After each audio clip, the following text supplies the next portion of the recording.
Hello，大家好，我是新哥。今天我们继续来聊2030年中国登月。今天是下集。1950年，旅居美国的钱学森向他的授业恩师冯·卡门教授辞行，他准备回到中国，开始新的工作和生活。卡门很难接受自己学生回到中国的想法，他问钱学森：“你回到中国能干什么？难道回去种苹果？”今天，钱学森种下的苹果树已经枝繁叶茂，开花结果。东风导弹家族猛将如云，长征火箭家族英雄辈出，而且中国人还将在不久之后登陆月球。说到中国登月，就不能不说到阿波罗计划。当年阿波罗登月，就是当时美苏两个超级大国冷战的结果。当时美国和苏联的飞船采用的很多技术都非常冒险。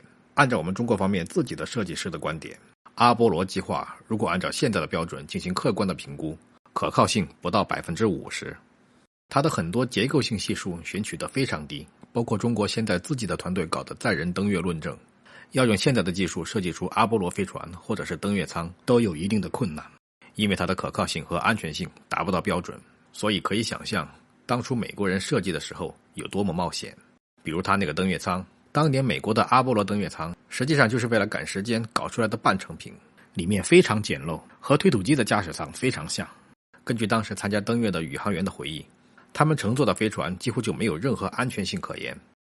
如果他们真的按照科学家所说的方法进行降落，唯一可能的结果就是机毁人亡。最终还是天才的阿姆斯特朗灵活处置，随机应变，小心操作，才成功降落。由此可见冷战的残酷和激烈呀。两只巨兽从地球打到了太空，各自都竭尽全力，都要证明自己比对方优秀。给大家推荐一部电影《登月第一人》，讲的就是这个事情，大家一定要去看。众所周知，把人送上地球近地轨道和把人送上月球是两个概念，两个难度级别。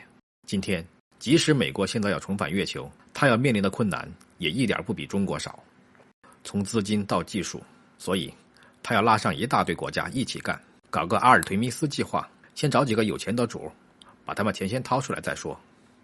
而且新哥我现在就可以下这个结论，他这个计划最后肯定是会大大的超支。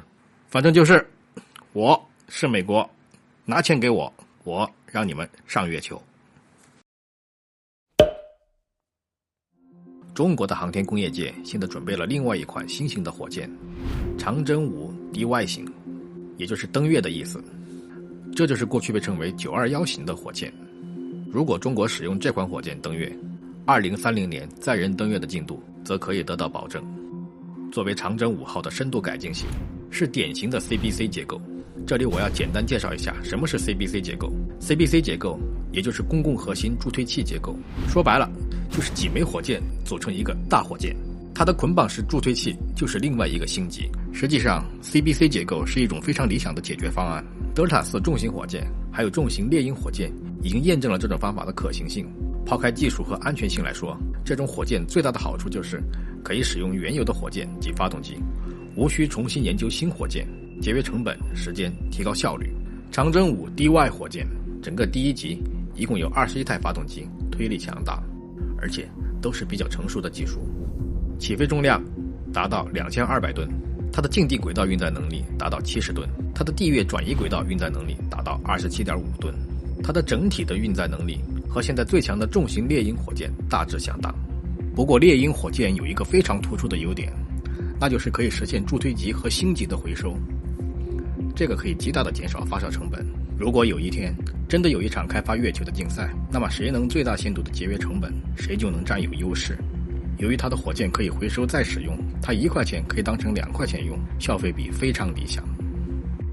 中国所有的运载火箭在未来都会实现回收重复使用，这一目标会在2035年以前实现。从中国登月计划来看，长征5 DY 火箭非常适合前期的载人登月任务，而且开发难度系数也远远比长征9号低得多。作为长征9号长期任务的中期过渡型火箭，这样可以尽早实现载人登月。后续待长征9完全成熟，实现完美的衔接。超重型火箭的研制难度比较大，中美两国都比较吃力，采用技术难度较低的次重型火箭进行2次发射完成登月，其实是一个非常好的选择。据悉，以前我国的载人登月方案有6种，经过多方论证之后，最终确定由长征5 DY 火箭分2次发射执行载人登月任务。这个计划和美国的阿尔忒弥斯计划类似，都是先后将月球着陆器和载人飞船送入环月轨道进行对接。根据这个计划，长征5 DY 火箭需要提前数周或者数月将登月舱组件发射升空，让它进入距离月球100公里的环月轨道等待，然后再发射载人飞船与登月舱在月球近地轨道上进行对接。后面的工作就和阿波罗登月的流程是一样的了。实际上我们上一期视频已经讲到了这个过程，今天就不再赘述了。这里必须要说一下，因为是登月任务，需要更多的燃料，所以不管是登月舱还是载人飞船，都必须增加一个轨道转移组件，就是小飞船，用于进行轨道转移。另外，与拥挤局促的老的神舟飞船相比，新的载人飞船有了巨大的变化。它的内部容积扩大到了13立方米，而过去的老神舟飞船只有6立方米。它可以一次性的搭载更多的宇航员，关键是有了厕所，避免了美国人在阿波罗行动中所遇到的尴尬。至于当初美国人到底遭遇了什么尴尬，大家有兴趣的话可以去网上搜一下。鑫哥我今天就不影响大家吃晚饭了。新型飞船采用了模块化设计，目前分为14吨级和20吨级2种，两种飞船的返回舱完全相同，推进舱携带不同重量的推进剂，以适应不同的任务需求。其中20吨级的飞船可以执行升空任务，就是用来执行登月任务的，而目前的神舟飞船只有8吨重。而且新型飞船它的返回舱是可以重复使用的，这大大降低了发射成本。另外，它的着陆方式也不再是火箭反推力，而是改为了气垫式装置。这是航天5院前段时间公布的登月舱的效果图。鑫哥我用自己的肉眼 3D 扫描仪进行了测绘和重新建模，让大家可以看到它的全貌。就是这样，我可以肯定的讲，最终中国登月舱的样子和这个图肯定是有一定的出入的。不过这也能看出中国在登月舱设计方面的大改思路。注意到了吗？和阿波罗的登月舱有什么不一样？是的，多了太阳能电池板，因为它要提前数月发射，为了保证电力供应，就必须带这个东西。最后完成了登月任务，就乘坐这个上升器离开。反正2发重型火箭外加宇宙飞船和登月舱，4000多吨的重量，最后回到地球的也就是火箭顶上的一个小小的2-3吨的返回舱。然后剩下来的事情就是享受星辰大海了。登月的过程毫无疑问就是一个有才智的民族的最高展现。点火！上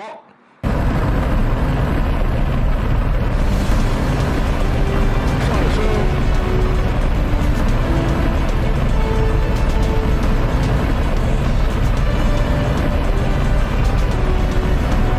助推器分离。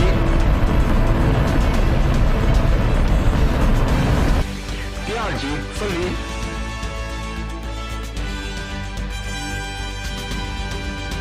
抛整流罩。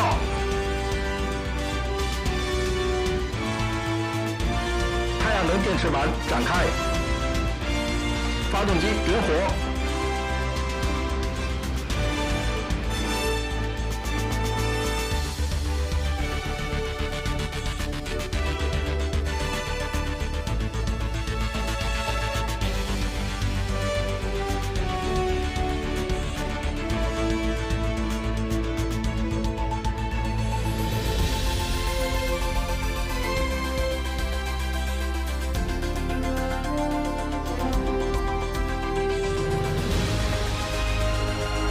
自动对接程序开始。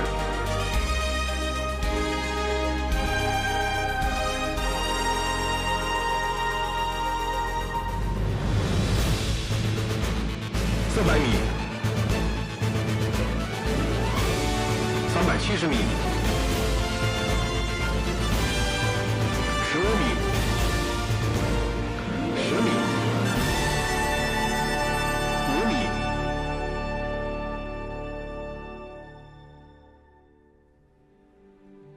文昌，这里是云海基地，我们安全着陆了。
好了，粉丝们，感谢你们观看我的视频。我们一共做了4期航天方面的视频，分别是登月上、登月下、曙光号的故事，以及从曙光到神舟。航天方面的题材我们会继续做下去，比如苏联的军事航天，比如暴风雪号的故事，比如中国的千米级空间站。但是在这之前，我要先学习一下，先充充电。下一期我们为大家安排朝鲜战争的故事，朝鲜战争的解密档案，惊心动魄啊！请大家继续关注我。好了，如果你喜欢我的视频，请为我分享、点赞，还有转发。哦，还有投币。我们下次见。